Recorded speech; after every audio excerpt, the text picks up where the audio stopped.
So good morning, everybody. Carlos running again.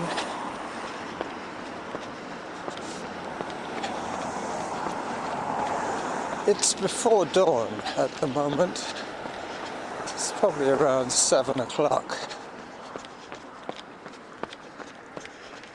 As I turn down Styles Street,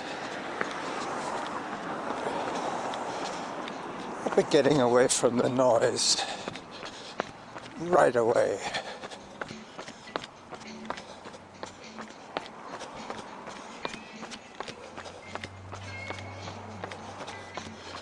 I'm at the gorge once again, running with a headlight.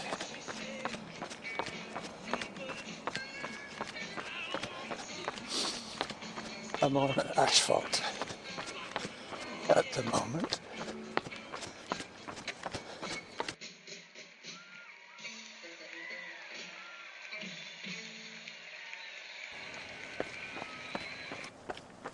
Take two. I'm just running past a home where I used to visit clients when I was working in home support.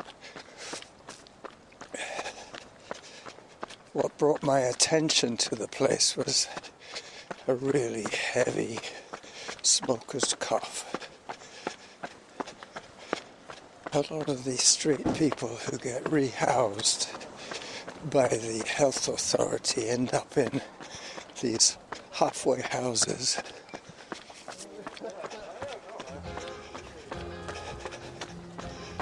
They all have a smoking habit.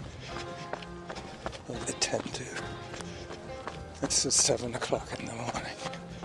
Somebody's out there in the cold, smoking. Zone 3. I better pay attention to my heart rate.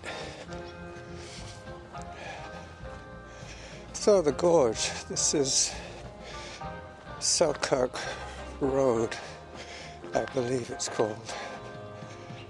7 minutes 30 per kilometre is a little quick for this time in the morning.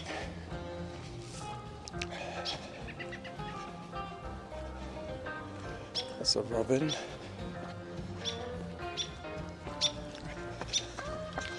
I've already dropped my voice recorder once.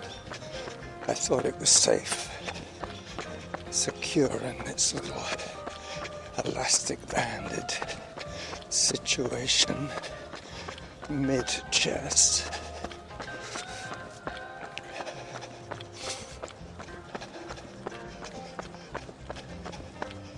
Yep, I'm going this way today. Last week when I recorded my Selkirk hike, the trestle hike episode, I made the mistake of running in the dark on a very busy cycle path, which I had just taken myself.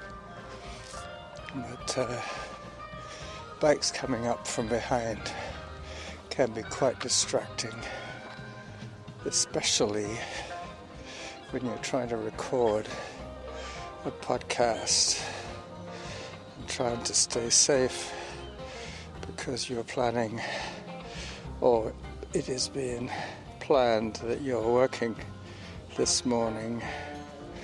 Once again, capturing a few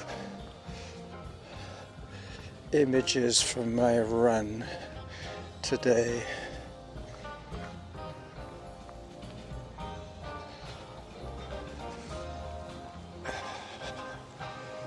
As I put the phone back in my jacket pocket. Yeah, well, I have my running glove acting as a windsock around my voice recorder. And it squirted out. It must have been too low.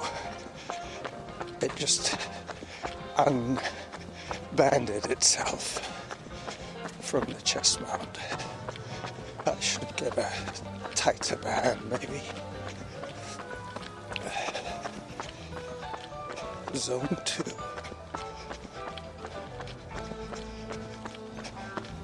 Just crossing Arm Street. Pretty soon it's going to be noisy again. I'm going to be at Telecom Road, and then I will pause the recording and then restart it when I'm on Gorge Park footpath.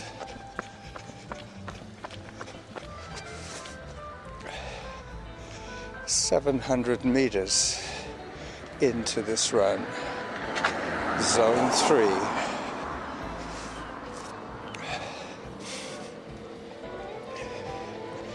I have been experimenting with artificial intelligence. There is an app that you can get for your phone, and it's fascinating to read a synopsis of one's thoughts created by somebody that isn't you. And I've tried putting in complete passages, hand typed, and then have it do its magic by redrafting it. And I've also tried entering a bunch of bullet points, almost in random order, to try and get it to do some work, to compile them into a story. That's what it is. It's making a story in English using information that you've put in. And it did. I put in a bunch of words, almost like a shopping list of words, into it, and had it make a story out of those words.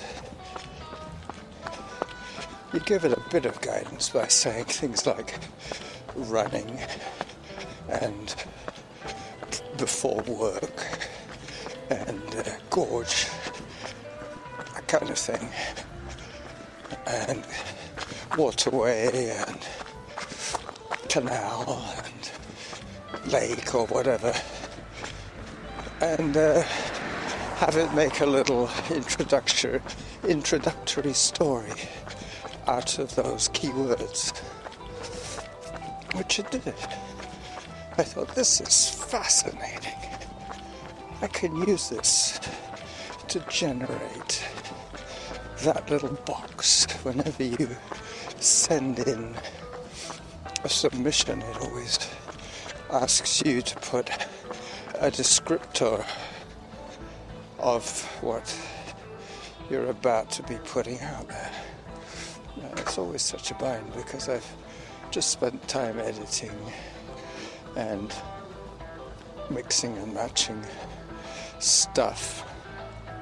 Now I got to think about describing this, and it is tempting to be either totally negligent, as is not putting in any description, or very, very brief. I mean, there's just so many times you can say, had a wonderful run on Mount Doug.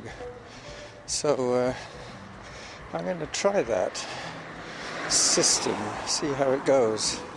It definitely doesn't read like the way I would write the story, but it works because it pads out a few words into a story.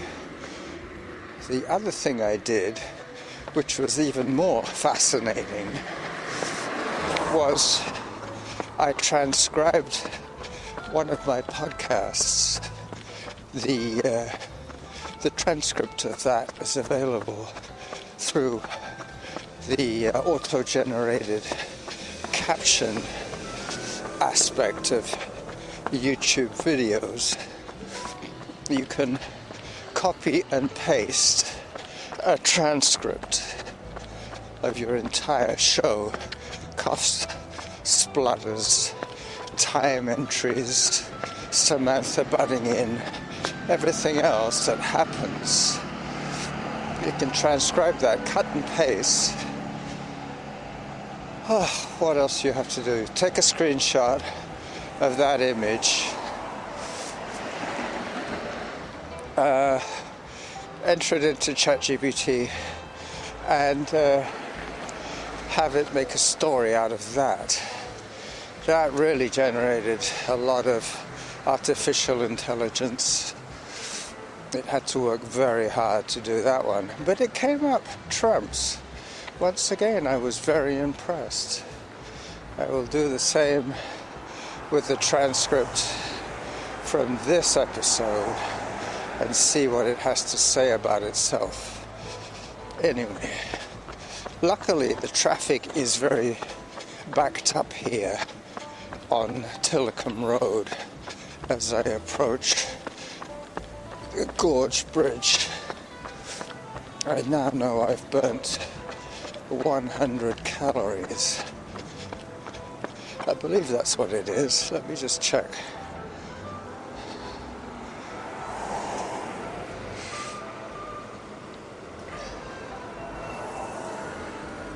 Yep.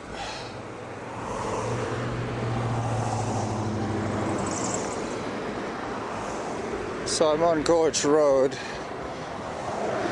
looking at all the cars backed up, waiting to go through, you guessed it, roadworks.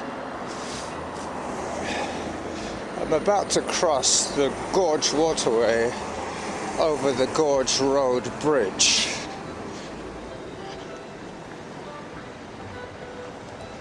As I put the camera away again, the phone I should say. I was going to stop the recording here because I figured it would be too noisy to do a good job of recording audio, but as I say, the traffic is backed up.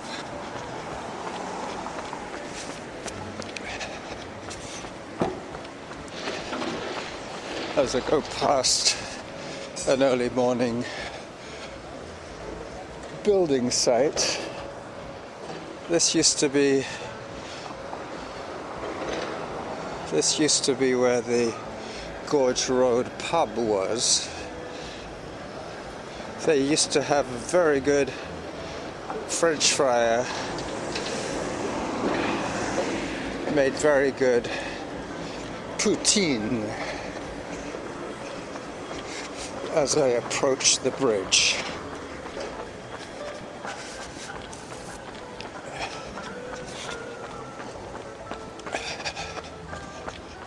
got my camera in my hand, I have my phone in my hand, hoping to catch some early morning shots of the sun rising over the gorge. As I pause in the middle of the bridge to pick my moment. Yeah, that's good. One still shot.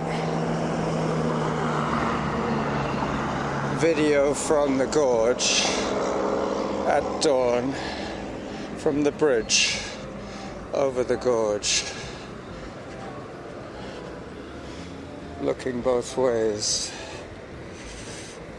It's quite beautiful actually. As I slow my pace down, remembering that I'm on full zoom here.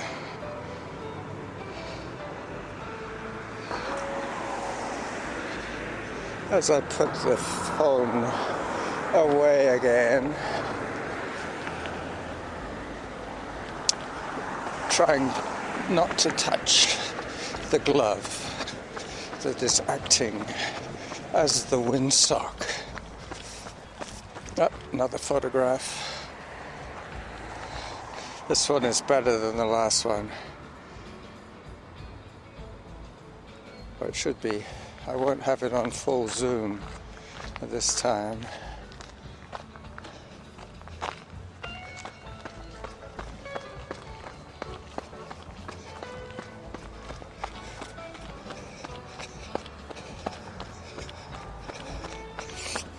Pretty soon I'm going to be on Gorge Road, which is notoriously noisy. So I will cut this audio into 3 files.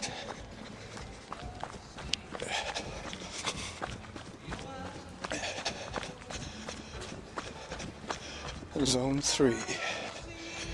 As I come up to some steps.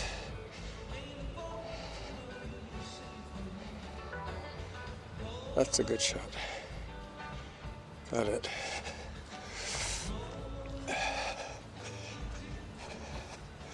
Once again, reaching over my Sony to put the camera phone away.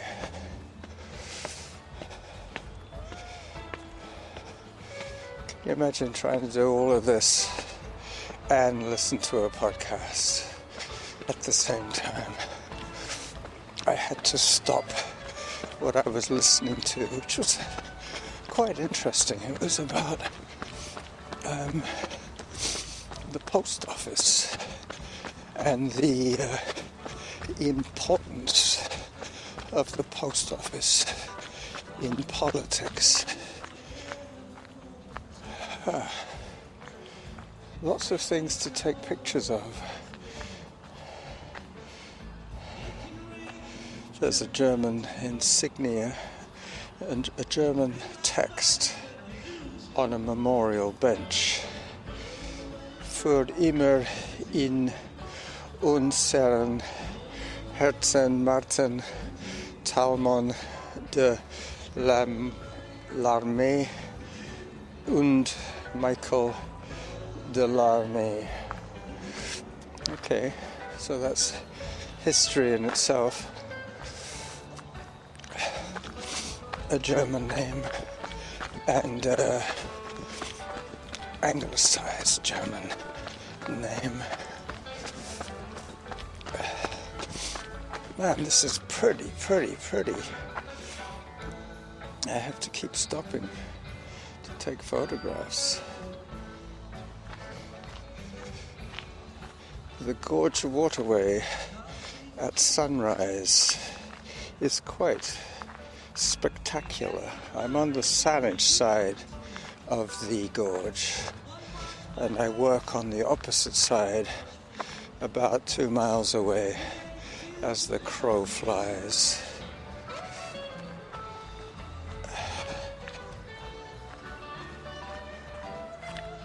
Alright, back to the running.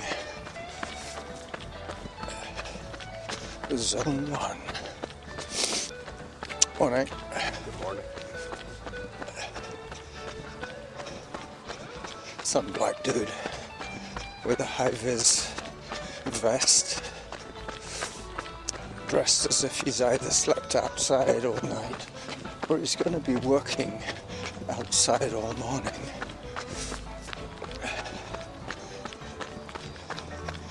I'm approaching some apartment buildings where I used to visit a young man. He died a few years ago. Randall was his name. I always think about him and his mother when I come here. Another photo break.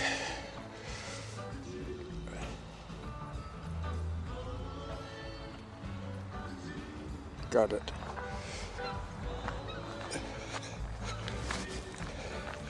You can always tell when I'm at the gorge because you get the sound of seagulls, which you very seldom hear in Gordon Head. There's far more crows in Gordon Head, where I live, than here. 2.14 kilometers into my run. 8.14 per kilometer. As I take yet another walk break and yet another photo break. I'll do a vertical this time. Oh, beautiful. Got it. An entire sequoia from stump to tip with the sunset behind. Idyllic. Yeah, my friend Randall would have enjoyed that shot. He was unfortunately injured as a kid, as a teenager, by his cousin in a shooting accident. He died of pneumonia after being a quadriplegic for almost 40 years. No, probably 30 years. He died about 10 years ago.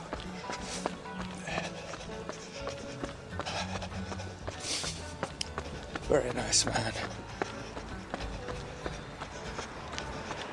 As I approach the Gorge Road, I will take another break here from the audio recording.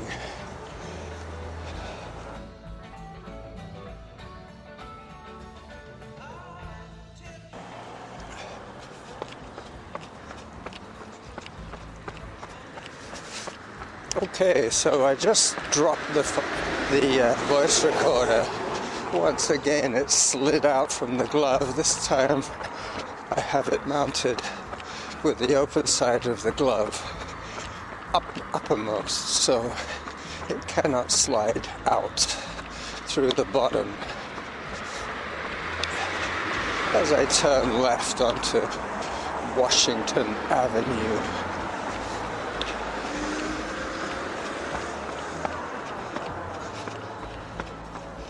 the run has been very interesting so far. I have seen the light change. Talking of light, I still have my headlamp on, which I can remove now.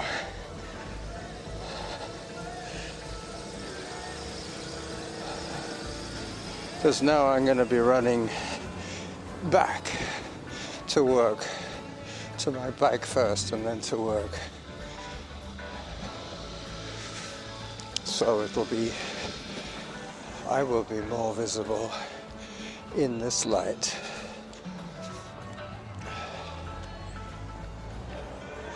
As I cross over to the other side of the sidewalk on Washington Avenue, I will say goodbye to you on Tuesday, the day before my friend Kevin has his surgery for his arrhythmia. So this is the Running Jackal signing off for his early midweek show. Bye-bye.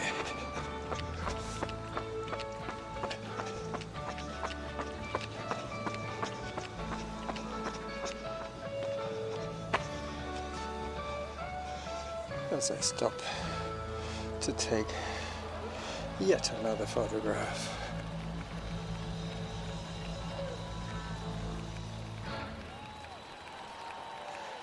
This is the Running Jackal saying bye-bye.